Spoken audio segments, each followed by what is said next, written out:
भारत सरकार ने 1956 में जिसे भारत सरकार ने 1956 में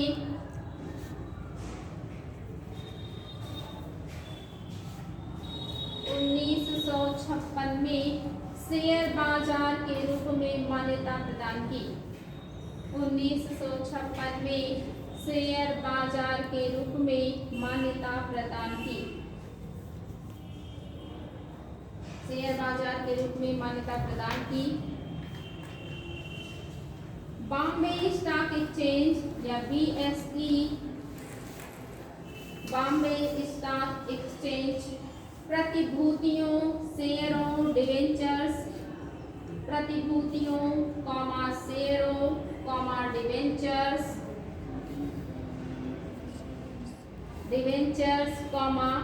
डेरिवेटिव्स, डिवेंचर,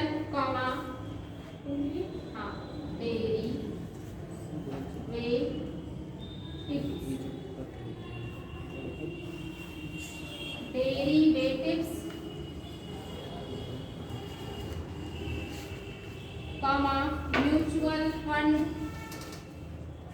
म्यूचुअल फंड इत्यादि के व्यापार के लिए एक कुशल एवं पारदर्शी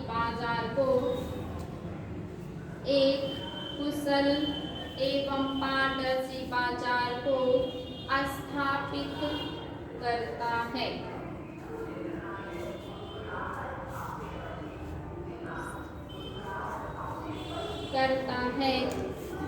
एवं निवेशकों के हितों की रक्षा करता है।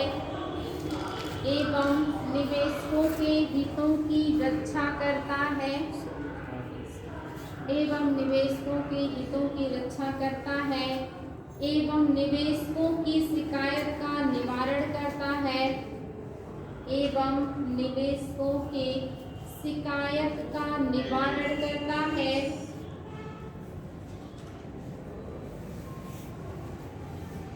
BSE ISO 9001 और 2000 BSE ISO क्या बोला मैंने 2009 और 2000 प्रमाण पत्र प्राप्त करने वाला 2009 नहीं गलत हो गया 9001 है 9001 है। आप 2009 कहेंगे 9001 मैम लिखें 9001 लिखी है जी मैम आपने बोला 9001 और 2000 प्रमाण पत्र प्राप्त करने वाला भारत का पहला तथा विश्व का दूसरा स्टॉक एक्सचेंज है। विश्व का प्राप्त करने वाला भारत का पहला तथा विश्व का दूसरा स्टॉक एक्सचेंज है।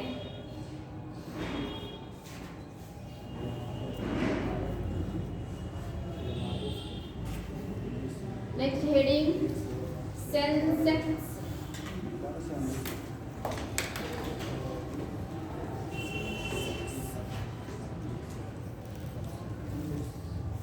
आप सुनते होंगे ना आज सेंसेक्स बहुत उतार चढ़ाव देखने को मिला इस टाइप की बातें। सेंसेक्स नोट कीजिएगा, यह बॉम्बे स्टॉक एक्सचेंज का संवेदी सूचकांक है। यह बॉम्बे स्टॉक एक्सचेंज का संवेदी सूचकांक है। संवेदी सूचकांक है। BSE में 5500 से भी अधिक BSE में यानी कि बॉम्बे स्टॉक एक्सचेंज में 5500 से अधिक यानी 5500 से अधिक कंपनियां पंजीकृत हैं। BSE में 5500 से अधिक कंपनियां पंजीकृत हैं, पंजीकृत हैं। वर्ष 1986 में, वर्ष 1986 में S&P द्वारा BSE सेंसेक्स की शुरुआत, S&P द्वारा BSE सेंसेक्स की शुरुआत बॉम्बे स्टॉक एक्सचेंज में सूचित, बॉम्बे स्टॉक एक्सचेंज में सूचित, हाईलाइट कीजिएगा, 30 अग्रणी कंपनियों के शेयरों के आधार पर, 30 अग्रणी कंपनियों के शेयरों के आधार पर की गई, 30 अग्रणी कंपनियों के शेयरों के आधार पर की गई। अब थोड़ा समझ लीजिए, नहीं तो कंफ्यूज हो जाएंगे, फिर आगे बढ़ते हैं। जो बॉम्बे स्टॉक एक्सचेंज है, इसमें बहुत सारी कंपनियां सूचीबद्ध है, लगभग 5,500 से अधिक कंपनियां जो है सूचीबद्ध है। इन 5,500 में से जो 30 अग्रणी कंपनियां हैं, उनके शेयरों को ये जारी करता, और जिस उसमें शो किया जाता है ना, मतलब 300 कंपनियों के शेयरों को, उसे वो कहते हैं सेंसेक्स। उसमें हम देखते हैं कि कौन सी कंपनी के शेयर कितने में मूल्य में बिक रहे हैं, किसमें गिरावट आ रहा है, किसमें बढ़ोतरी आ रही है, उसको देख के हम उसमें पैसा इन्वेस्ट करते हैं। और जब कंपनियों के जो शेयर है, इनके दामों में उछाल आता है, इनका डिमांड बढ़ता है, तो सेंसेक्स ऊपर जाता है।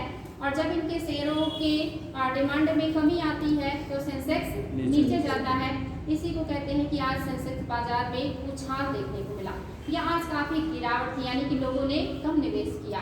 तो ये होता है आपका सेंसेक्स, यानी कि जब कंपनियों के शेयरों का डिमांड बढ़ जाता है और शेयरों की कीमतें बढ़ जाती हैं तो उछाल, और अगर इनके कंपनियों के शेयरों का डिमांड घट जाए और उनका कम डिमांड हो, तो उनकी जो कीमतों में, वैल्यू में जो गिरावट आती है, उसी को कहते हैं गिरावट या उतार। बात समझ में आ गया?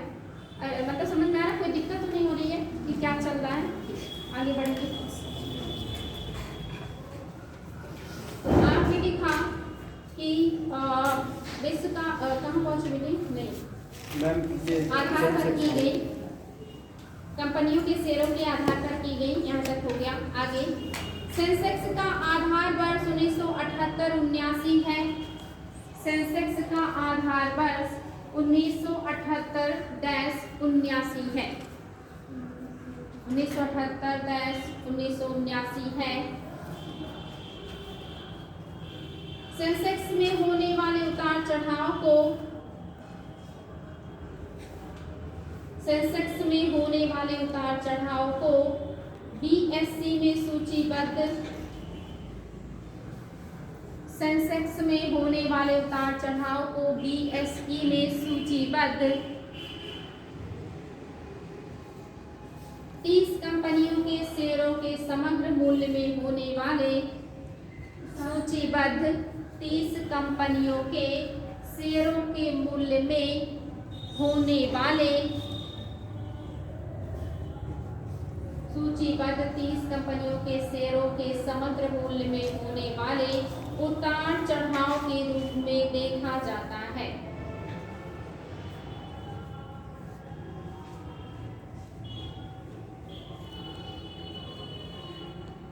उतार चढ़ाव के रूप में देखा जाता है।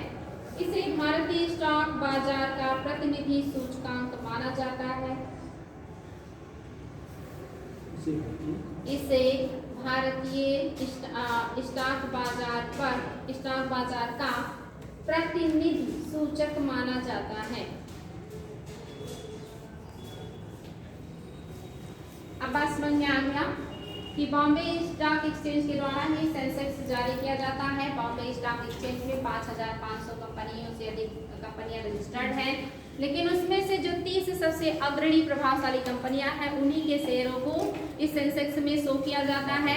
और सेंसेक्स में उतार चढ़ाव का मतलब है कि रजिस्टर्ड 30 कंपनियों के शेयरों के मांग में उतार चढ़ाव, और ये हमारे भारत का बहुत ही महत्वपूर्ण स्टॉक एक्सचेंज है। बात समझ में आया?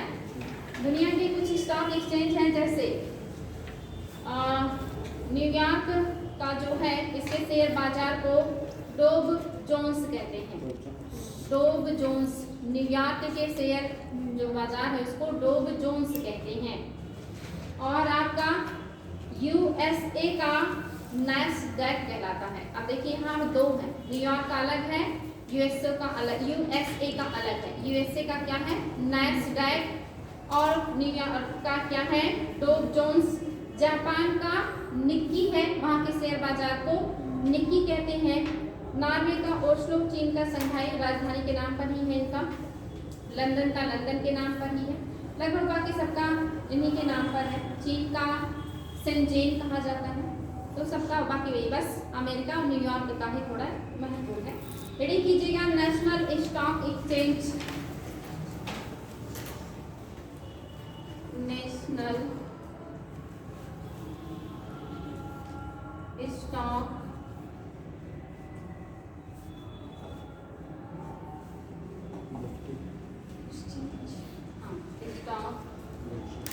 एक्सचेंज भी कह सकते हैं, एक्सचेंज।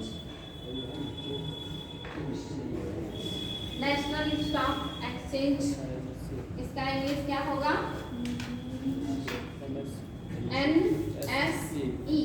NSE। इसमें नोट कीजिएगा। BSE के एकाधिकार को तोड़ने के लिए 1991 में, हाँ BSE मतलब बॉम्बे स्टॉक एक्सचेंज के एकाधिकार को तोड़ने के लिए 1991 में 1991 में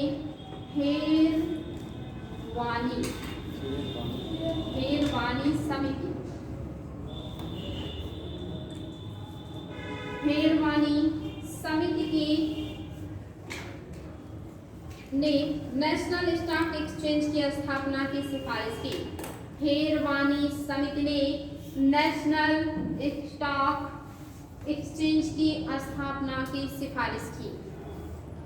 अगर एक क्वेश्चन आए, NSE की स्थापना किसकी सिफारिश में हुआ था? हेरवानी समिति। कब? 1991 में इन्होंने ये सिफारिश की थी।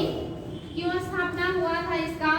तो BSE के एकाधिकार को समाप्त करने के लिए लाया गया था आपका नेशनल स्टॉक एक्सचेंज। आगे बढ़ेंगे। इस सिफारिश को आधार बनाते हुए 1992 में, इस सिफारिश को आधार बनाते हुए 1992 में NSE की स्थापना की गई। NSE की स्थापना की गई।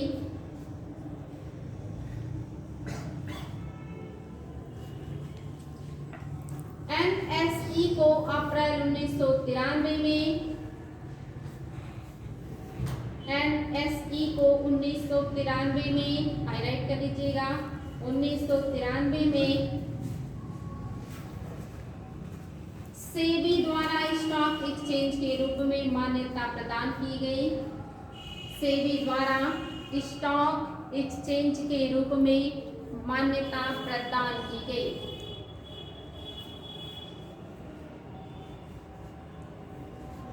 और 1994 में इसने अपना कार्य संचालन प्रारंभ किया। और 1994 में इसने अपना कार्य संचालन प्रारंभ किया।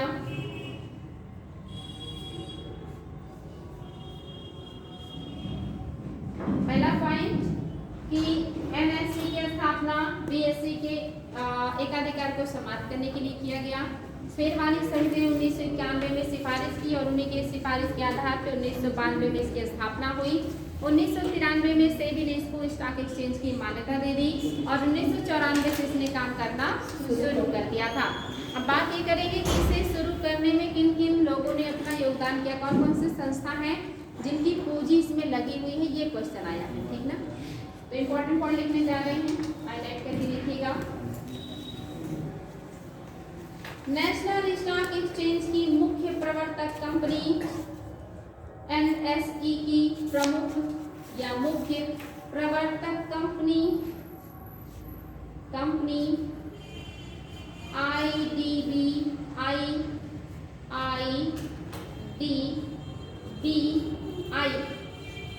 Industrial development bank of India. Industrial इसकी प्रवर्तक कंपनियों में पहला है IDBI industrial development bank of India,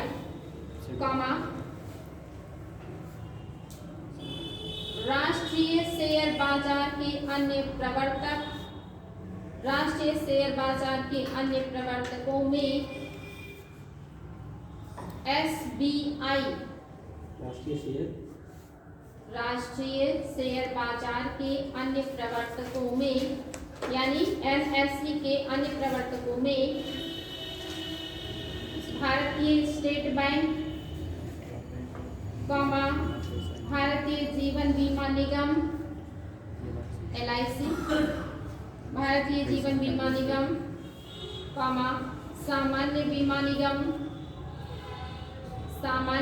Nigam,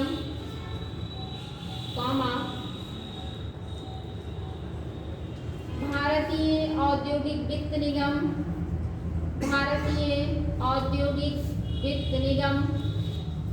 bracket में IFCI, भारतीय औद्योगिक वित्त निगम, ब्रैकेट में IFCI, भारतीय औद्योगिक वित्त निगम, ICICI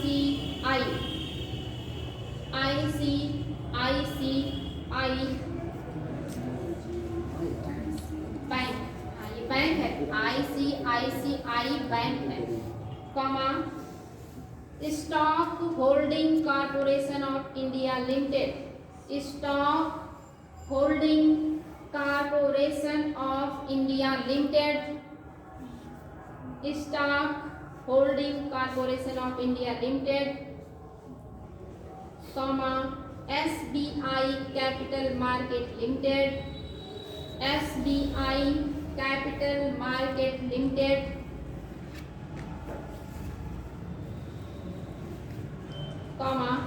ILIL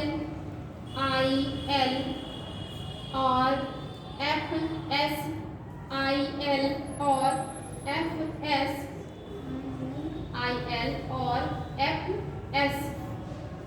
trust company limited आदि कई संस्थाएं हैं। ट्रस्ट कंपनी लिमिटेड आदि कई संस्थाएं हैं।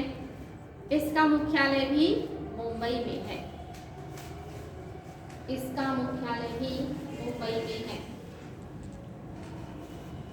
तो ये बहुत अच्छा क्वेश्चन बन सकता है कि नेशनल स्टॉक एक्सचेंज की विनियामक या नियामक कौन कौन से संस्थाएं हैं, जिसमें जो महत्वपूर्ण है जैसे SBI और IDBI और आपका IFCI, LIC, ICICI, इस तरह के जो बैंक है जो महत्वपूर्ण है ये ऑप्शन में बन सकते हैं, क्योंकि बहुत सारे हैं तो एक दो बार देख लीजिएगा।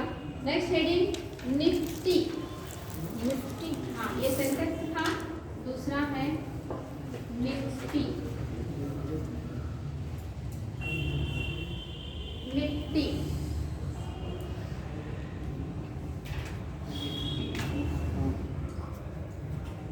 निफ्टी 50 नेशनल स्टॉक एक्सचेंज द्वारा जारी किया जाने वाला निफ्टी 50 स्टॉक एक्सचेंज द्वारा जारी किया जाने वाला निफ्टी 50 स्टॉक एक्सचेंज द्वारा जारी किया जाने वाला प्रमुख सूचकांक है।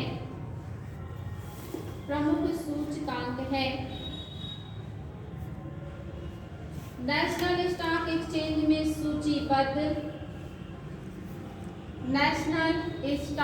एक्सचेंज में सूचीबद्ध पहली 50 सबसे बड़ी कंपनियों के आधार पर, पहली 50 सबसे बड़ी कंपनियों के आधार पर निफ्टी जारी किया जाता है, निफ्टी जारी किया जाता है।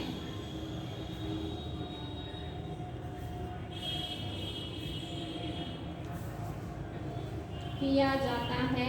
निफ्टी के लिए आधार वर्ष 1995 लिया गया है। निफ्टी के लिए आधार वर्ष 1995 दिया गया है।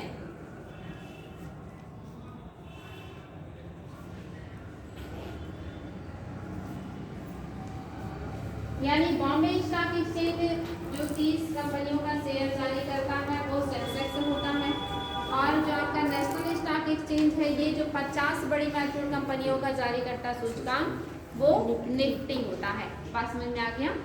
चलिए आगे बढ़ेंगे, अगर कोई कंफ्यूजन हो तो पूछ सकते हैं।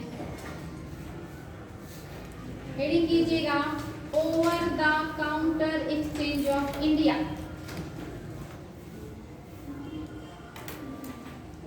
Over the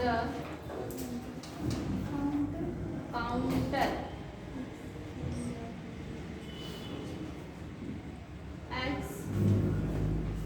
exchange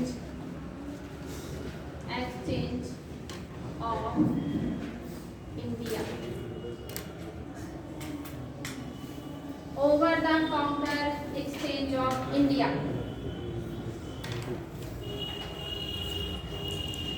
OTCEI, OTCEI, OTCEI।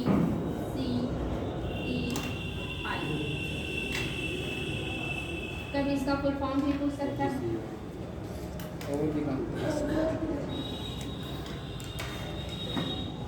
आगे बढ़े।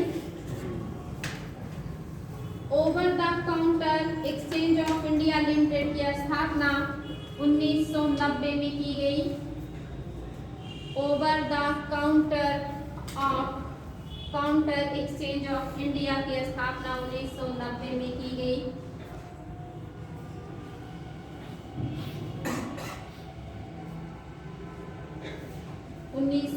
में की गई। इस एक्सचेंज की स्थापना का मुख्य उद्देश्य, इस एक्सचेंज की स्थापना का मुख्य उद्देश्य, स्थापना का मुख्य उद्देश्य कम लागत पर नई परियोजनाओं के लिए, कम लागत पर नई परियोजनाओं के लिए वित्त जुटाना,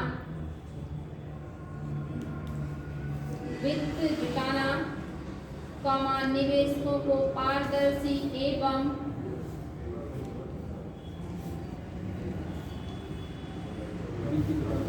वित्त जुटाना, निवेशकों को पारदर्शी एवं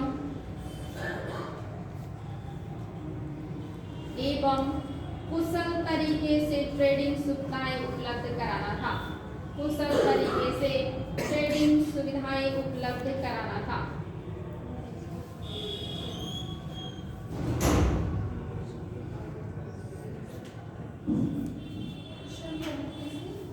कुशल तरीके से ट्रेडिंग सुविधाएं उपलब्ध कराना था।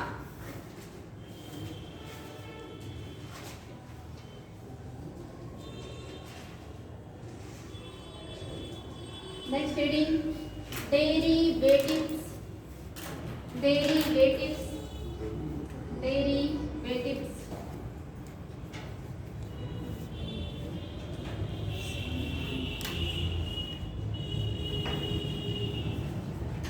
साधारण शब्दों में डेरिवेटिव्स एक ऐसा वित्तीय उपकरण है।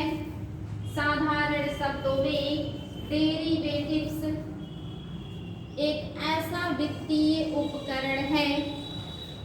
साधारण शब्दों में डेरिवेटिव्स एक ऐसा वित्तीय उपकरण है जिसका स्वयं का कोई स्वतंत्र मूल्य नहीं होता है।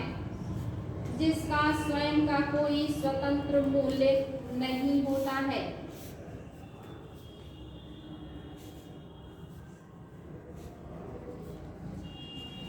एवं इसका मूल्य एवं लाभ, एवं इसका मूल्य एवं लाभ,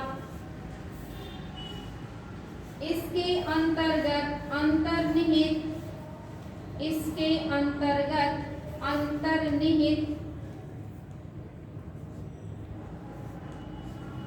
परिसंपत्तियों के समझौतों पर निर्भर करता है, परिसंपत्तियों के समझौतों पर निर्भर करता है।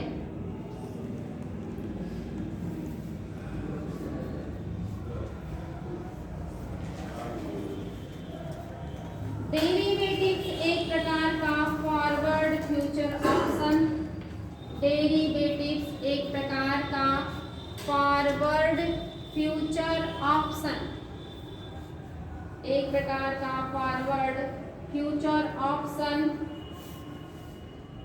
एवं अन्य कोई ऐसा अनुबंध होता है।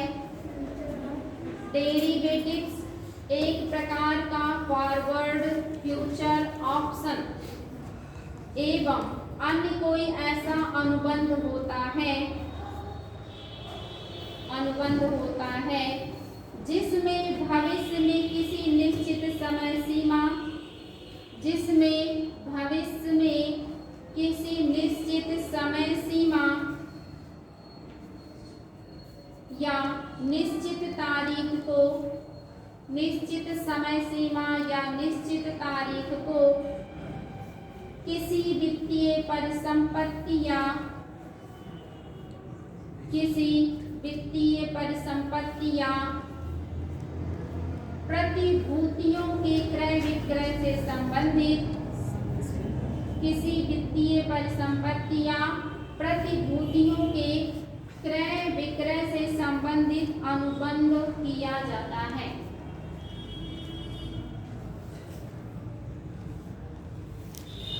क्रय विक्रय से संबंधित अनुबंध किया जाता है।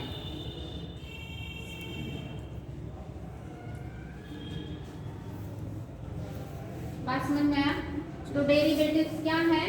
एक वित्तीय उपकरण है जिसका कोई स्वतंत्र मूल्य नहीं होता कि ये इतनी कीमत का है, आप ले लीजिए।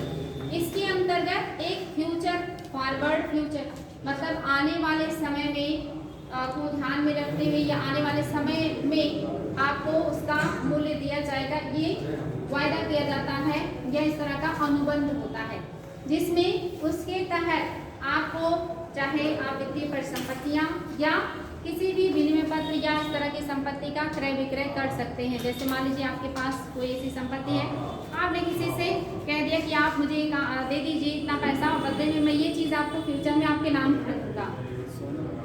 सोना भी हो सकता है, लैंड भी हो सकता है, बॉन्ड भी हो सकते हैं, शेयर भी हो सकते हैं, कुछ भी हो सकता है। इसका अपना मूल्य नहीं होता, इसके तहत कॉन्ट्रैक्ट होता है किसी भी वित्तीय परिसंपत्ति या प्रतिभूति का जो आपको फ्यूचर में मिलेगा, अभी नहीं।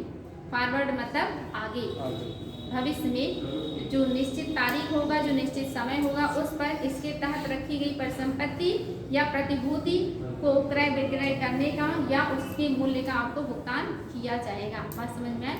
इसको कहते हैं डेरिवेटिव्स। थोड़ा भारी भरकम शब्द है लेकिन है कुछ भी। एक होता है फॉरवर्ड अनुबंध, एक होता है फ्यूचर अनुबंध। एक होता है आपका फॉरवर्ड अनुबंध, फॉरवर्ड, एक होता है आपका फ्यूचर अनुबंध। मैं इसको लिखाना नहीं चाहती, बस समझा दूंगी। फॉरवर्ड अनुबंध या फ्यूचर अनुबंध किसे कहेंगे? फॉरवर्ड का मतलब ये होता आगे, फ्यूचर का मतलब ये होता आगे। ऐसा अनुबंध जो आने वाले समय को ध्यान में रख के किया जाए उसे फॉरवर्ड अनुबंध या उसी को फ्यूचर अनुबंध कहते हैं। इसमें क्या किया जाता है? अनुबंध मतलब समझ रहे ना, कॉन्ट्रैक्ट। किसी के साथ ही, वो व्यापारियों का, उत्पादक के साथ भी हो सकता है, कंपनी का और किसी के साथ हो सकता है। यानी कि मान लीजिए आप किसान हैं और आप कपास का उत्पादन करते हैं, आपके साथ किसी कंपनी ने कॉन्ट्रैक्ट कर लिया कि इस आने मतलब क्योंकि अभी कॉन्ट्रैक्ट करेंगे तो उसका प्रतिफल तो भविष्य में मिलेगा, यानी कि उत्पादन होने में समय लगता है। किसी कंपनी को चाहिए था कपास उसने आपसे कॉन्ट्रैक्ट कर लिया कि आप इतना कुंटल कपास उसे उपलब्ध कराएंगे इतने रुपए कुंटल के आधार पे, यानी आज ही उसका आपने कीमत निर्धारित कर लिया और आपने कॉन्ट्रैक्ट करवा लिया कि आप इतना समय पूरा होने पर, यानी कि 6 महीने बाद या जितना भी समय लगता है कपास उत्पादन में, आप मुझे इतना कुंटल कपास देंगे और इतने रुपए कुंटल के आधार पे देंगे। ना तो उसमें आप कमी कर सकते हो, ना ही उसमें बढ़ोतरी, यानी कंपनियां चाहे तो घटा नहीं सकती और आप चाहे तो बढ़ा नहीं सकते, क्योंकि आपने अनुबंध कर लिया है, उतने में ही देने का कॉन्ट्रैक्ट कर लिया। जैसे आपने सुना होगा एक ददनी प्रथा थी, ददनी प्रथा आपने हिस्ट्री में पढ़ा होगा। जो हमारे यहाँ के बुनकर होते थे, छोटे छोटे जो हथकरघा उद्योग वाले लोग होते थे, उनसे अंग्रेज लोग जबरदस्ती अंगूठा लगवा लेते थे एक अनुबंध पत्र पर कि भविष्य में आप मुझे हाथ से बना हुआ इतना माल इतनी तारीख तक इतने रुपए में देंगे। अब आपका उसमें नुकसान हो फायदा हो वो मैटर नहीं करता, आपने अनुबंध किया है तो आपको इतना देना पड़ेगा, नहीं तो बदले में वो आपकी पिटाई भी कर सकते हैं, आपकी वस्तुओं को वो हड़प भी सकते हैं। तो इसी को कहा गया ददनी प्रथा, जिसके तहत हमारे यहाँ जो लोग थे उन्होंने अपने अंगूठे तक काट दिए थे ताकि ना अंगूठा रहेगा ना वो लोग अंगूठा लगवाएंगे। तो ऐसा ही होता है वर्तमान में स्मार्ट कॉन्ट्रैक्ट, जिसे कहते हैं फॉरवर्ड कॉन्ट्रैक्ट या इसी को हम फ्यूचर कॉन्ट्रैक्ट भी कहते हैं। इसमें फायदे भी हो सकते हैं और नुकसान भी। फायदे कब होंगे? मान लीजिए आपने निर्धारित कर दिया इस साल कपास की कीमत एग्जाम्पल के रूप में 20 रुपये हैं पर केजी और कुंटल के आधार पे तो बहुत हो जाएगा, लेकिन कंपनी ने कहा इस बार 20 थे और आप अगर मुझे उत्पादन करते हैं देते हैं तो मैं आपको 23 रुपये पर कुंटल के आधार पे आपका सामान खरीदूंगा और मैं आपको पहले से इतना पैसा दे रहा हूँ निवेश करने के लिए। लेकिन जब वो उत्पादन हुआ समय आया तो पता चला कि वो 25 रुपये या 27 रुपये पर केजी बिकने लगा, तो किसान को नुकसान हो गया। फायदा नहीं, कंपनी को फायदा हो गया, किसान को नुकसान। लेकिन मान लीजिए कंपनी से आपने कॉन्ट्रैक्ट किया है कि आपको 23 रुपये पर कुंटल पर किलो मिलेगा और किसी वजह से उत्पादन जो है वो बहुत ज़्यादा हो गया और उत्पादन ज़्यादा होने से 21 रुपये 22 रुपये कुंटल ही केजी ही बिका, तो आप फायदे में रहेंगे, आपको मतलब नुकसान होने का कोई खतरा नहीं रहेगा। तो इसके फायदे भी होते हैं और नुकसान भी होते हैं। इसी को कहा जाता है फॉरवर्ड या आपका फ्यूचर कॉन्ट्रैक्ट। ये याद समझ में आया? कोई दिक्कत? आगे बढ़े, हेडिंग कीजिएगा वायदा बाजार। वायदा बाजार, वायदा बाजार, वायदा बाजार को भी फ्यूचर मार्केट कहते हैं, क्योंकि वादा तो हमेशा हम आने वाले समय का करते हैं ना, पीछे का तो करेंगे नहीं क्योंकि वो तो बीत गया। वादा ही करते हैं ना कि मैं प्रॉमिस करता हूँ कि मैं ये काम करके दिखाऊंगा, तो करके तो भविष्य में दिखाएंगे ना, या ये चीज़ मैं अचीव कर लूँगा या आपको इतना पैसा मैं दूंगा इसके बदले में। तो यानी कि सब कब का कर रहे हैं आप? फ्यूचर का कर रहे हैं, पीछे का नहीं करेंगे, भूत का नहीं कर सकते, भविष्य का ही करेंगे। तो इसी को इंग्लिश में क्या कहते हैं? Future market. इसमें नोट कीजिएगा, बहुत आसान है। जब किसी प्रतिभूति की कीमत व लेन देन की तिथि, जब किसी प्रतिभूति की कीमत व लेन देन की तिथि, जब किसी प्रतिभूति की कीमत व लेन देन की तिथि एवं अन्य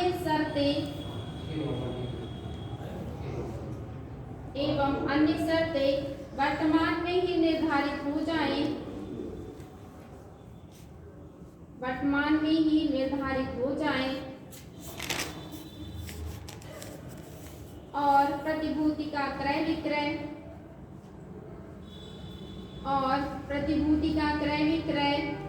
भविष्य में किसी पूर्व निर्धारित तिथि को, प्रतिभूति का क्रय विक्रय भविष्य में किसी पूर्व निर्धारित तिथि को हो तो ऐसे बाजार को वायदा बाजार कहते हैं, वायदा बाजार कहते हैं।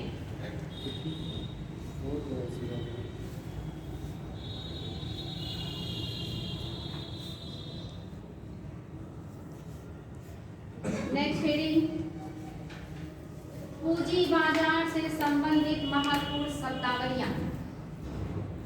पूंजी बाजार से संबंधित महत्वपूर्ण शब्दावलियां।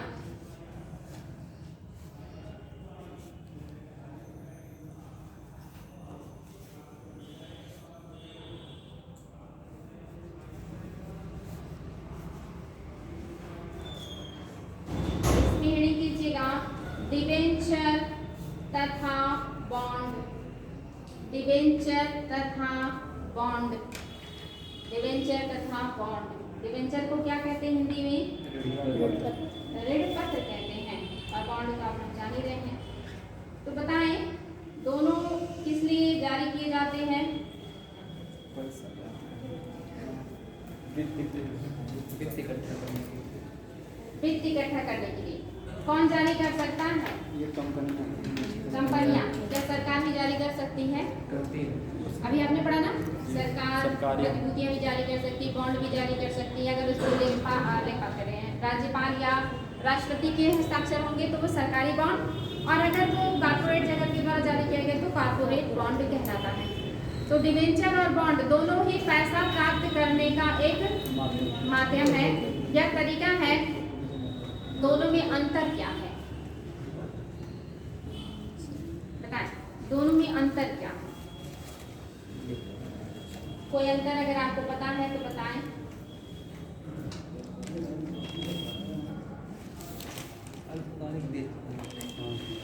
समय अवधि का अंतर होता है। देखिए, डिबेंचर हमेशा अंकित मूल्य पर जारी किया जाता है और बॉन्ड हमेशा बट्टे मूल्य पर जारी किया जाता है। इंपॉर्टेंट पॉइंट है, याद रखिएगा। अगर लिखना चाहें तो ये पॉइंट लिख सकते हैं। डिबेंचर हमेशा अंकित मूल्य पर जारी किया जाता है। डिबेंचर हमेशा अंकित मूल्य यानी फेस वैल्यू पर, जबकि बॉन्ड हमेशा कटौती मूल्य यानी कि डिस्काउंट पर, जबकि बॉन्ड हमेशा कटौती मूल्य पर जारी किया जाता है।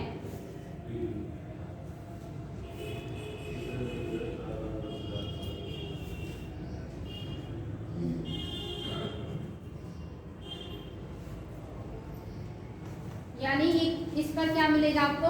ब्याज मिलेगा। जो डिबेंचर होगा वो समय अवधि पूरा होने पर आपको ब्याज के साथ उसका मूल्य भुगतान किया जाएगा, और जो बॉन्ड है, जो डिस्काउंट पे आपने लिया है, जितना उस पे अंकित मूल्य है उतने का आपको भुगतान किया जाएगा। समझ में आ रहा है?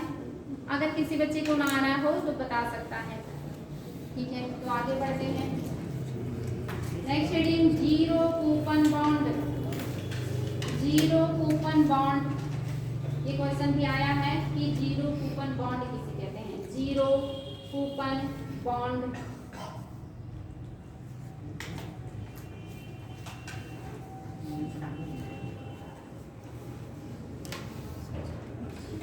इसे समझाऊं या लिखाऊं? बताएं, समझा दे। जीरो कूपन बॉन्ड का मतलब होता है शून्य ब्याज पर जारी किया गया बॉन्ड को जीरो कूपन बॉन्ड कहते हैं। यानी वो बॉन्ड जो डिस्काउंट पर जारी किया जाए, और डिस्काउंट मतलब भारी छूट पर जारी किया जाए, उस पर आपको कोई भी ब्याज ना मिलने वाला हो, और उसे समय अवधि पूरा होने पर, जैसे भारी मान लीजिए 100 रुपये का, और भारी छूट पे सरकार कह रही है आप इसे 70 रुपये में ले लीजिए बॉन्ड, और जब ये टाइम आएगा तो मैं आपको 100 रुपीज़ दूंगा।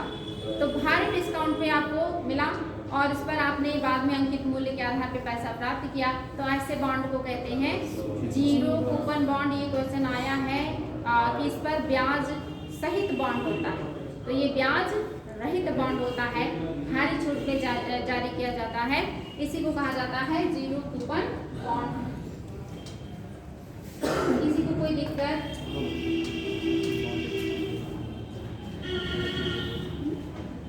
नेक्स्ट, मुद्रास्फीति सूचकांकित बॉन्ड। मुद्रास्फीति सूचकांकित बॉन्ड,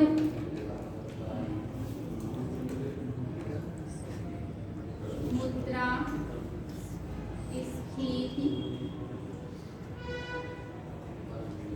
सूचकांकित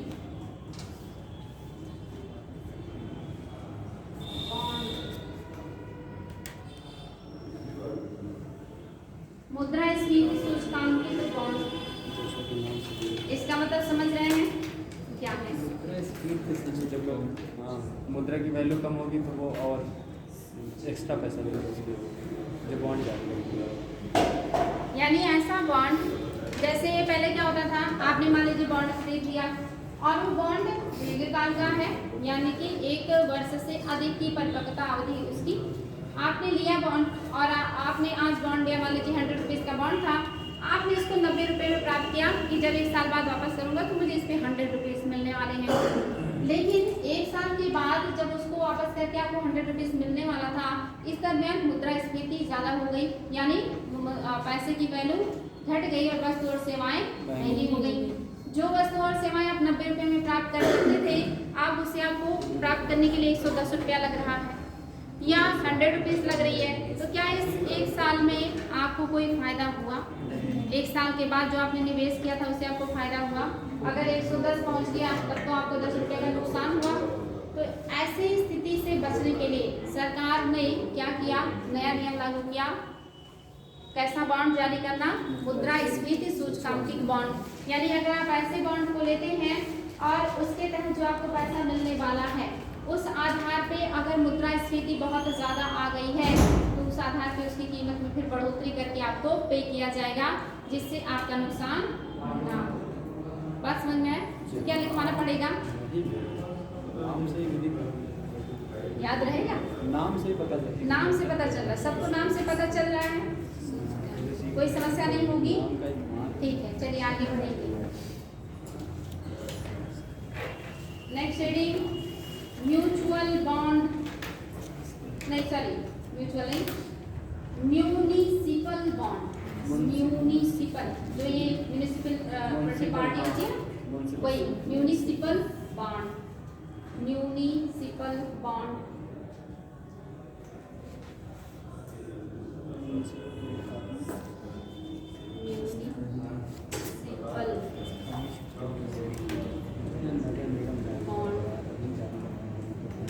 म्यूनिसिपल बॉन्ड, इसका मतलब समझें, जो शहर के जो नगर होते हैं उनमें जो काम करने वाली होती है वो कौन सी पार्टी होती है? म्यूनिसिपलिटी पार्टी कहते हैं उसको। उनको भी तो पैसे की जरूरत होती है, शहर में काम करवाने के लिए, निवेश करने के लिए, इन्वेस्ट करने के लिए पैसे की जरूरत होती है। तो उनके द्वारा जो बॉन्ड जारी किया जाता है पैसा प्राप्त करके निवेश करने के लिए, उसी को कहा जाता है म्यूनिसिपल बॉन्ड। लिखवाएं? नहीं समझ गए? चलिए, बहुत समझदार हैं आप लोग, इतना ही तेजी से भूलते भी हैं। ये नहीं ये नहीं भूलेगा, चलिए अच्छी बात है, ना भूले। Next mutual fund. Mutual fund, mutual fund, mutual fund, ये शब्दावली आप लोग सुनते तो हैं, बस पता नहीं होता कि है क्या चीज। म्यूचुअल फंड नोट कर लीजिएगा, ये आपके लिए नया है। सामान्यतया अधिकांश निवेशक, सामान्यतया अधिकांश निवेशक, अधिकांश निवेशक पूंजी बाजार की जटिलताओं एवं प्रक्रियाओं को, पूंजी बाजार की जटिलताओं एवं प्रक्रियाओं को समझ नहीं पाते, समझ नहीं पाते। बहुत से ऐसे निवेशक भी होते हैं, बहुत से ऐसे निवेशक भी होते हैं जिनके पास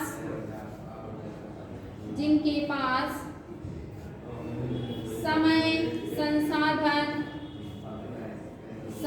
संसाधन और ऐसी विशेषताओं की कमी होती है, समय संसाधन और ऐसी विशेषताओं की कमी होती है,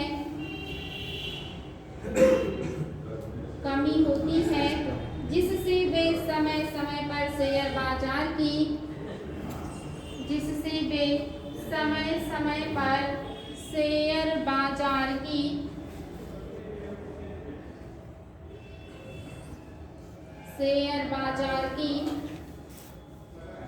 गतिविधियों का मूल्यांकन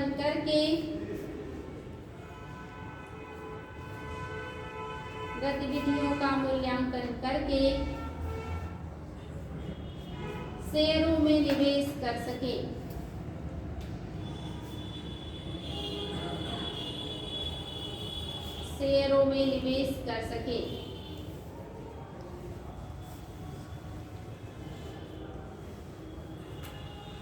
आगे, निवेशक शेयर मूल्यों में होने वाले परिवर्तन तथा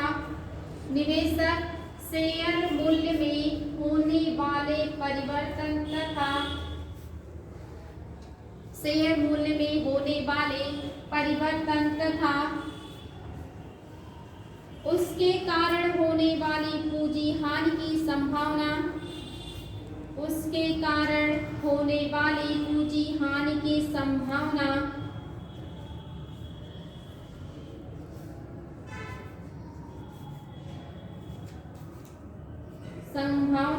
के जोखिम के डर से भी शेयर बाजार में निवेश नहीं करते हैं।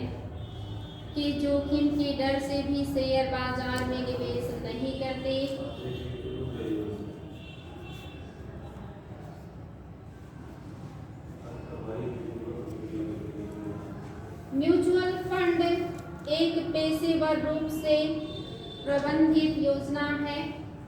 म्यूचुअल फंड एक पेशेवर रूप से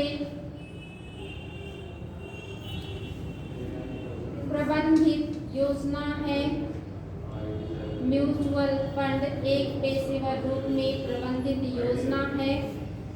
यह एक निवेश वित्तीय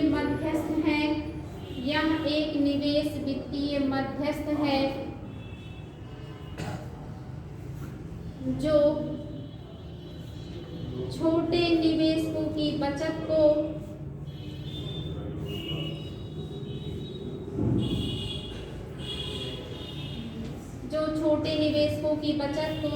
गतिशीलता प्रदान करता है। यानी छोटे छोटे निवेशक होते हैं जिनको शेयर बाजार के बारे में ज्यादा जानकारी नहीं होता, क्योंकि शेयरों के मूल्य में उतार चढ़ाव होता रहता है। ऐसे निवेशकों को खतरा बना रहता है उनके पैसे डूब जाने का। ऐसे निवेशकों के लिए सबसे बढ़िया और सुरक्षित तरीका क्या है? Mutual fund. इसमें अगर वो निवेश करते हैं तो उनको जोखिम का खतरा नहीं रहेगा। बात समझ में आ गया? ठीक है, आगे लिख लीजिएगा।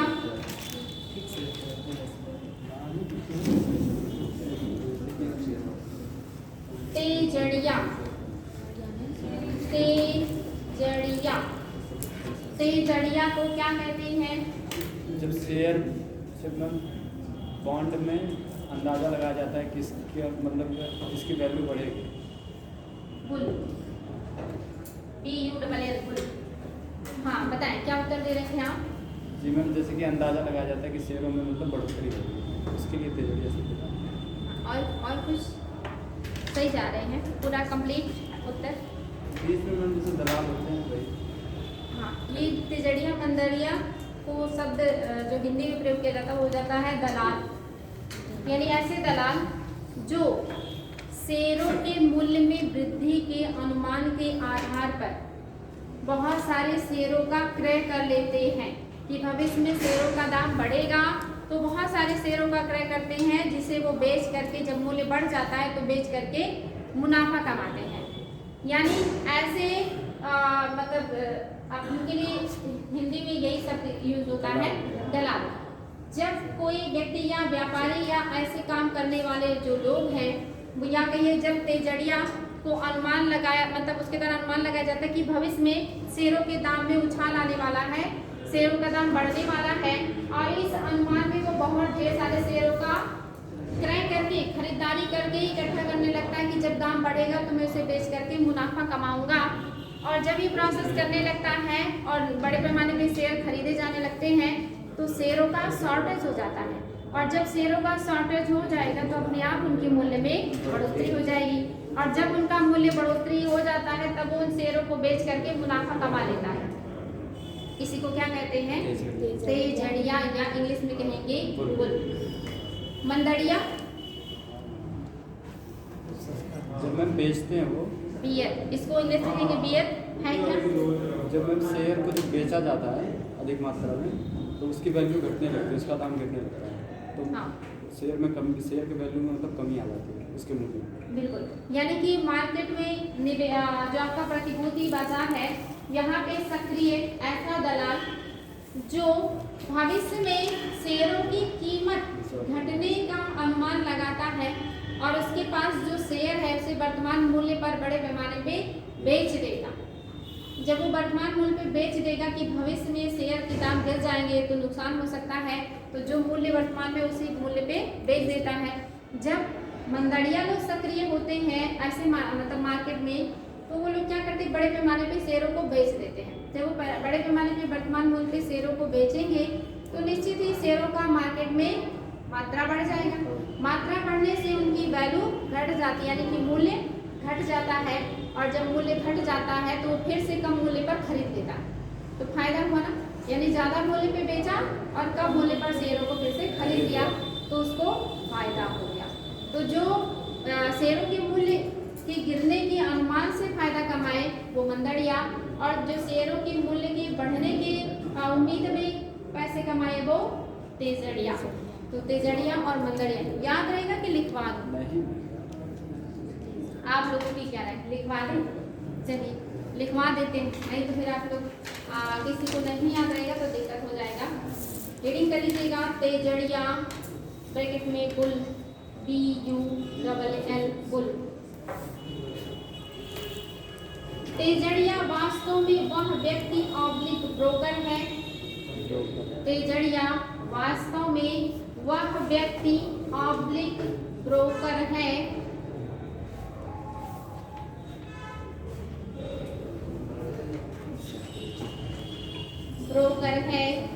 जो आने वाले समय में शेयर मूल्यों में होने वाली, जो आने वाले समय में शेयर मूल्यों में होने वाली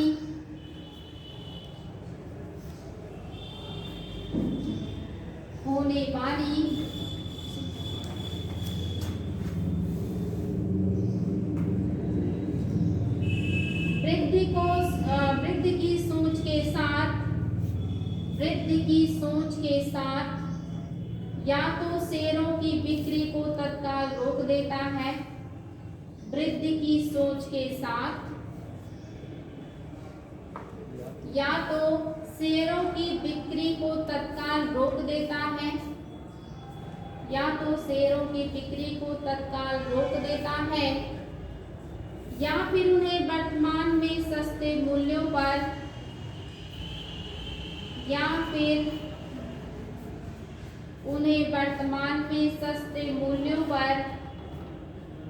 खरीदना प्रारंभ कर देता है, या फिर उन्हें वर्तमान में सस्ते मूल्यों पर खरीदना प्रारंभ कर देता है। इन दोनों ही स्थितियों में तेजड़िया लाभ कमा सकता है। इन दोनों ही स्थिति में तेजड़िया लाभ कमा सकता है। तेजड़िया लोग शेयरों का क्रय बड़ी मात्रा में करते हैं। तेजड़िया लोग शेयरों का क्रय बड़ी मात्रा में करते हैं।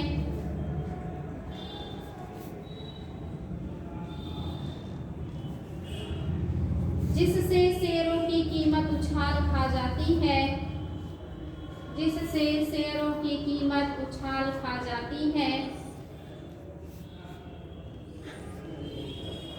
और उन्हें बढ़ी हुई कीमत पर शेयर बेचकर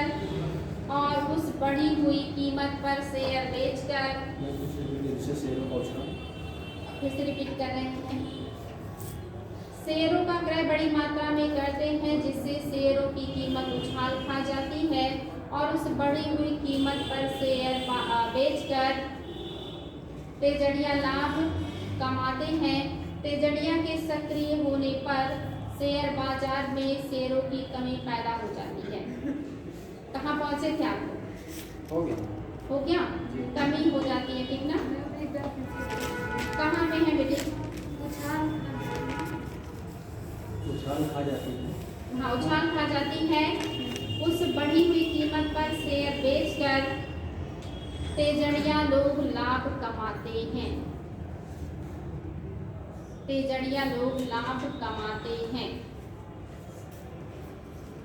तेजड़ियों के सक्रिय होने पर शेयर बाजार में, तेजड़ियों के सक्रिय होने से शेयर बाजार में